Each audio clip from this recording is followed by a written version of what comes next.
প্রাথমিক বৃত্তি পরীক্ষার ফলাফল প্রকাশের পর সাধারণত 3 থেকে 6 মাসের মধ্যে প্রথম কিস্তির টাকা দেওয়ার প্রক্রিয়া শুরু হয়। 2026 সালের 9 জুলাই যেহেতু ফলাফল প্রকাশ হচ্ছে, তাই সম্ভাব্য হিসাব অনুযায়ী আগামী অক্টোবর থেকে ডিসেম্বরের মধ্যে শিক্ষার্থীরা তাদের বৃত্তির প্রথম কিস্তির টাকা পেতে পারে। টাকা পাওয়ার সময়সীমা ও নিয়মাবলী নিচে আমরা আপনাদের সাথে আলোচনা করব। এককালীন কিস্তি বৃত্তির টাকা প্রতি মাসে না দিয়ে সাধারণত বছরে 2 বার দেয়।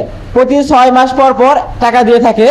পুরো বছরের টাকা একসঙ্গে এককালীন অ্যাকাউন্টে পাঠানো হয়। G2P পদ্ধতিতে টাকা দেওয়া হয়। সরকার সরাসরি মোবাইল ব্যাংকিং এ যেমন নগদ বিকাশের মাধ্যমে অভিভাবকের অ্যাকাউন্টে টাকা পাঠিয়ে দেয়। নগদ বিকাশের মাধ্যমে অভিভাবকের অ্যাকাউন্টে টাকা পাঠিয়ে দেয়।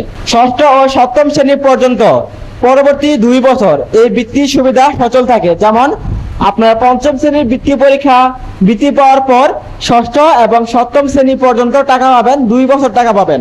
বৃত্তি টাকা নিয়মিত পেতে হলে অবশ্যই শিক্ষার্থীকে 80% স্কুলে উপস্থিত থাকতে হবে এবং পড়াশোনার ধারাবাহিকতা বজায় রাখতে হবে।